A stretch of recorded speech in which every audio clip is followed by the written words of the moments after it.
Folks, and welcome back. We've not done a video for a couple of weekends because we've just been sorting stuff out. Obviously laid concrete, I think it was 3 weekends ago.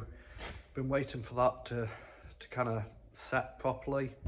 We have been across it with the digger and the dumper, and we have put some more road planings in the yard, but the main focus has been the off-grid solar system. So I think I've shown these before. The new Hawker forklift batteries, they've arrived. I've got my reasons for not going on to lithium at this point, although we probably will do later this year. So these are a temporary measure. So this is a 40 kilowatt pack. Bit of a debate on the usable capacity. Anybody that's trying to sell you like lithium batteries will tell you lead acid, you can only use 50% of its capacity. So these would be 20 kilowatt. And then they tell you that you can use all of a lithium battery pack. This is where I've been doing quite a lot of research, trying to speak to independent sources, not just people trying to sell me batteries. And this is why at this point we went with the decision of sticking with the forklift batteries.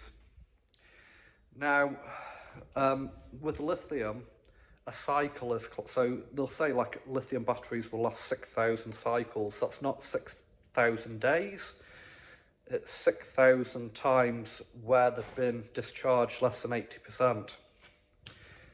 Now, according to quite a lot of sources, including the manufacturers, these Hawker forklift batteries, we can discharge these down to 80%, very similar to lithium. So a cycle on these is discharged to 80%, the same as a lithium cell. So I don't doubt these will maybe only last 10 or 15 years in normal use. Nobody knows how long these lithium batteries are going to last. They're stating that they'll last 20 odd years, but these Lifepo4 batteries haven't been around for 20 odd years, so time will tell. I've said before, I'm not anti-lithium, I'm not anti these modern batteries. It's just our setup isn't designed for these batteries yet, and the technology's moving on, so is the battery management systems, all this sort of stuff. It's moved on leaps and bounds in the last 12 months, never mind the last 4 or 5 years. So at the moment we're stuck with forklift batteries. So like I say, we've got a 40 kilowatt pack of obviously the tubular lead acid waterless batteries. That doesn't mean they don't have water in them. A lot of confusion on Facebook when I said they were waterless. It means you have to water them less. The technology requires less water. Now, anybody with forklift batteries will know the biggest task is filling them up with water every month. You end up with a watering can, well, a jug. You end up with drums of distilled water, and you normally end up with holes in your jeans from the splashes. So this pack came with a connector. So I bought a pump off eBay. That was 50 quid, that pump, you know. When I get rid of these, I'll give the pump with the batteries to whoever is the lucky buyer. So we've got a pump, we just put water in that. I just pump it, I'm going to pump it up once a week. I've pumped it up so far and put 5 litres of water in these. I had to wait for bigger battery cables to come because there's no point having bigger batteries unless the cables are big enough. So we've put 95mm battery cables on, which at 48 volts will do about 400 amp. Again, there's arguments over battery cable sizes, but the bigger the better generally. So we've got 95mm battery cables. I had to buy a hydraulic crimper to crimp them. Just an eBay special hydraulic crimper because my battery terminal crimper would not crimp them. So the reason we've stuck with forklift batteries is because my system isn't ready. That inverter won't communicate with anything because it's that old.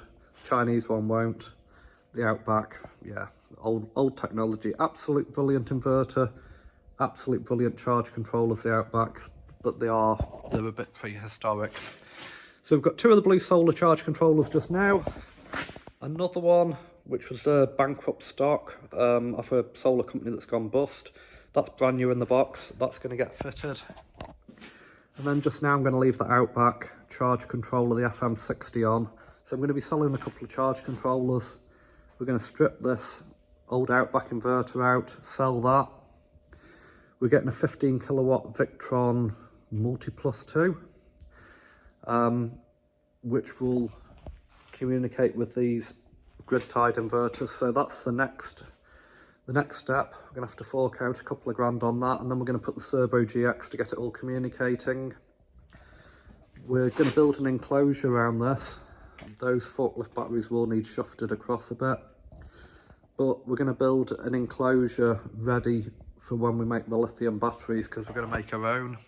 We're going to just buy like the Eve cells, do the BMS ourselves, because a lot of the stuff off the shelf is a maximum of 100 amp draw or 200 amps draw.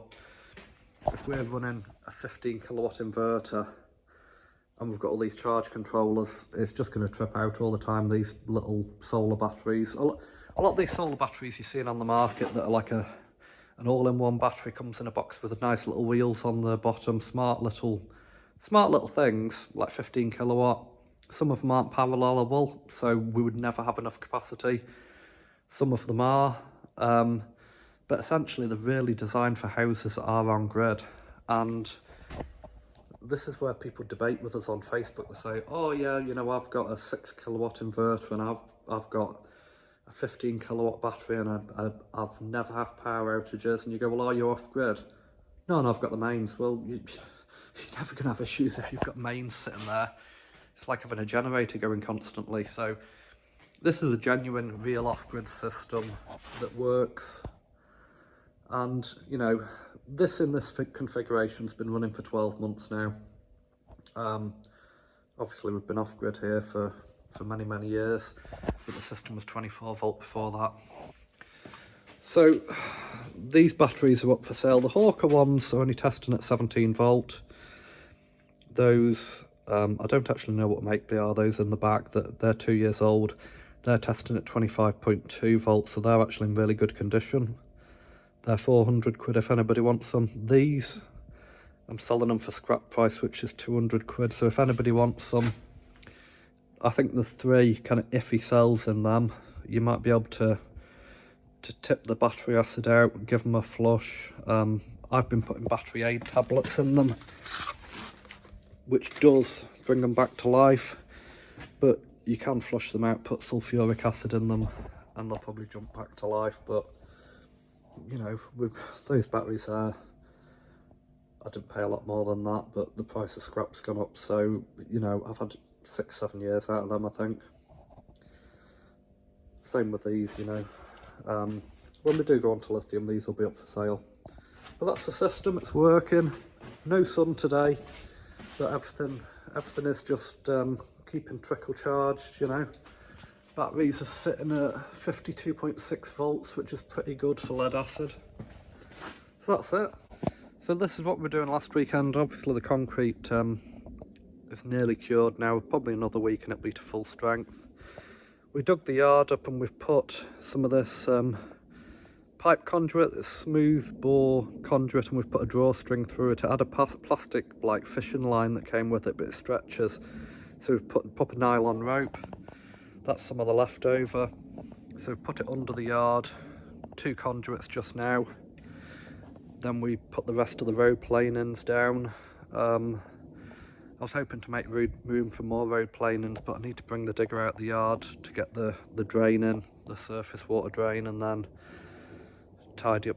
You can see we've got loads of rocks and boulders, so spent all morning playing with that JCB. It was overheating, so I've had to do a coolant flush on it, then run cold water through it a couple of times and put coolant in, but it all seems fine now. But the stuff that came out was mocket, it was really black.